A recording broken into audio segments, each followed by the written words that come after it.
Hi everyone, welcome back to my channel. My name is Anamika Gupta.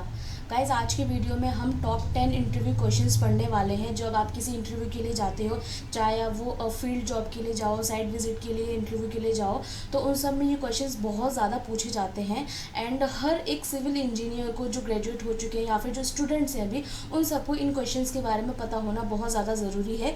तो मैंने आज आप लोगों के लिए 10 क्वेश्चन सेलेक्ट किए हैं जो बहुत ही ज़्यादा इंपॉर्टेंट है। तो गाइज प्लीज़ वीडियो पूरा देखिए ताकि आपको अच्छे तरीके से सारे क्वेश्चंस पता चले और उनके आंसर्स पता चले।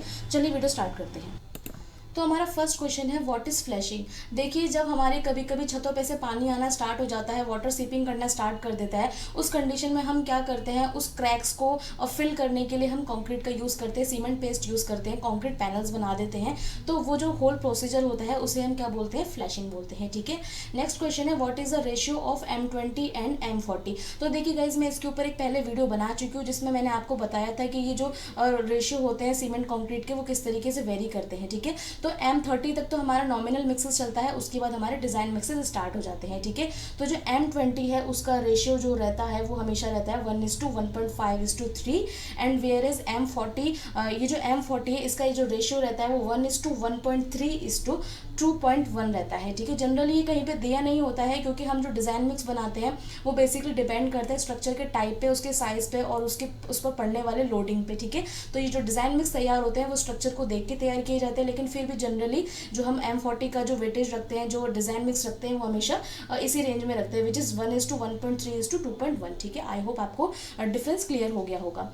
थर्ड क्वेश्चन है, why is the steel shape circular, why is and rectangular और स्क्वायर। यानी कि जो स्टील बार्स हैं जो हम यूज़ कर रहे हैं कंस्ट्रक्शन में, उनका शेप सर्कुलर ही क्यों है, रेक्टेंगुलर या फिर स्क्वायर क्यों नहीं है। तो देखिए, इसका एक मेन रीज़न होता है, जो सर्कुलर बार्स होते हैं हमारे, जिसे हम यूज़ करते हैं कॉलम्स के अंदर, वो लोड को इवनली पूरे जो बार्स होते हैं उसमें इवनली डिस्ट्रीब्यूट करता है। ठीक है। और जो लोड उस पर जो पड़ेगा वो अगर इवनली डिस्ट्रीब्यूट नहीं होगा तो जो हमारा कॉलम है वो कोलैप्स कर जाएगा, उसके अंदर बेंडिंग बकलिंग का प्रॉब्लम देखने को मिलेगा। ठीक है। लेकिन जो स्क्वायर एंड रेक्टेंगुलर जो बीम बार्स होते हैं हमारे, उनको हम इसलिए यूज़ नहीं करते हैं क्योंकि इनके जो एजेस होते हैं वो काफ़ी ज़्यादा शार्प होते हैं। तो जब इनके ऊपर लोड अप्लाई होगा तो इन शार्प एजेस की वजह से जो लोड है वो इवनली डिस्ट्रीब्यूट नहीं होगा, वो ऊपर ही रेजिस्ट कर जाएगा। ठीक है। एंड अगर इवनली डिस्ट्रीब्यूट नहीं होगा तो जो हमारे बार्स हैं वो नीचे से बैंड होना स्टार्ट कर जाएंगे, उसके अंदर बकलिंग देखने को मिलेगी। ठीक है। आई होप आपको ये समझ में आया होगा। Next question is, what is the initial setting time of cement. अब आप बोलेंगे ये तो बहुत ही ज़्यादा सिंपल क्वेश्चन है, इसका आंसर तो 30 मिनट्स होता है। लेकिन नहीं, अगर आपसे इंटरव्यूअर ये क्वेश्चन पूछता है तो आप कभी भी इसका आंसर 30 मिनट्स नहीं बोलेंगे, क्योंकि इससे एक ख़राब इंप्रेशन पड़ेगा। देखिए गाइस, क्या होता है, जितने भी सीमेंट अवेलेबल हैं कंस्ट्रक्शन वर्क में जो यूज़ किए जाते हैं वो सब अलग अलग वैराइटीज़ के होते हैं, अलग अलग टाइप के होते हैं। तो डेफिनेट सी बात है, उन सबका सेटिंग टाइम भी डिफरेंट होता है। ठीक है। अब हम अगर बात करें OPC का, ऑर्डिनरी पोर्टलैंड सीमेंट का, तो उसका जो इनिशियल सेटिंग टाइम होता है वो 30 मिनट होता है। ठीक है। एंड जो LHC होता है, जिसे हम लो हीट सीमेंट बोलते हैं, उसका सेटिंग टाइम होता है 60 मिनट। एंड एक स्पेशल तरीके का सीमेंट आता है जिसे मेसोनरी सीमेंट बोलते हैं, उसका सेटिंग टाइम होता है 90 मिनट। ठीक है। तो अगर आप डायरेक्टली 30 मिनट ना बोल के इसे इस तरीके से एक्सप्लेन करेंगे कि जो सीमेंट होते हैं वो अलग अलग टाइप्स के होते हैं, इसीलिए जो उनका सेटिंग टाइम होता है, इनिशियल सेटिंग टाइम, वो सीमेंट के टाइप पे डिपेंड करता है, इस तरीके से आंसर देंगे तो डेफिनेटली एक बहुत ही अच्छा इंप्रेशन जो है वो पड़ेगा इंटरव्यूअर के ऊपर आपका। ठीक है। अब बढ़ते हैं नेक्स्ट क्वेश्चन की तरफ। नेक्स्ट क्वेश्चन है, व्हाट इज़ फ्लैट स्लैब। देखिए, बहुत ही इंपॉर्टेंट क्वेश्चन है।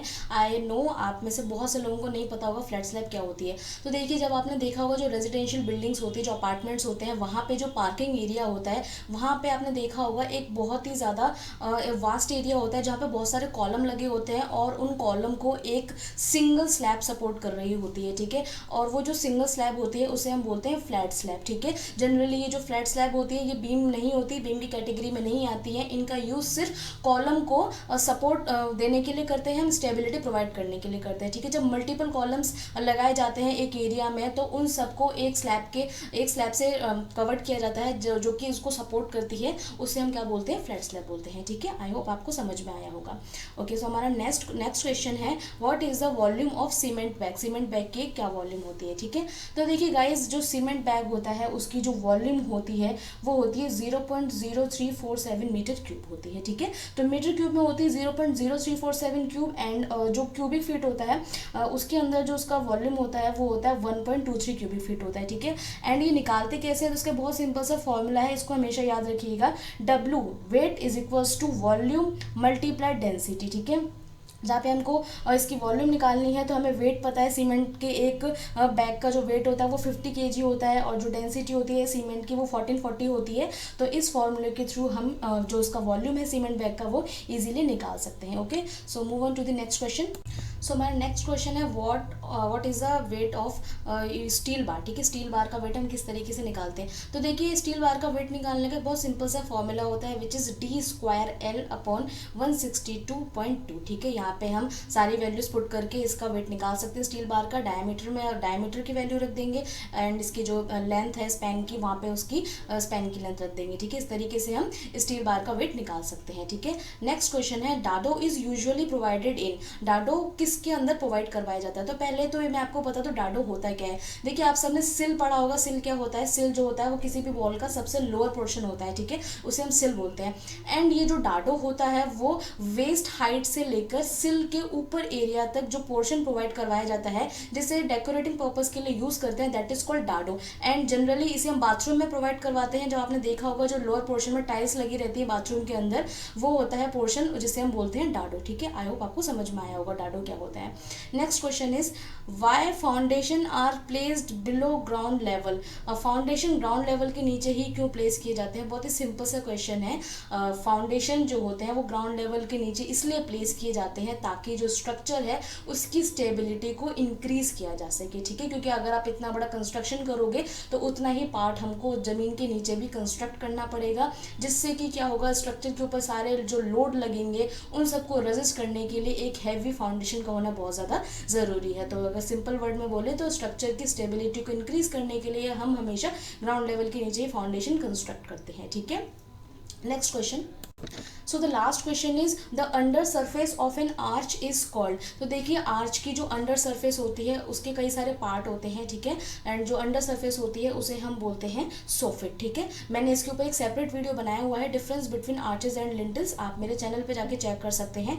तो गाइज ये तो थे 10 मोस्ट इंपॉर्टेंट क्वेश्चन जो कि इंटरव्यू में खासकर पूछे जाते हैं।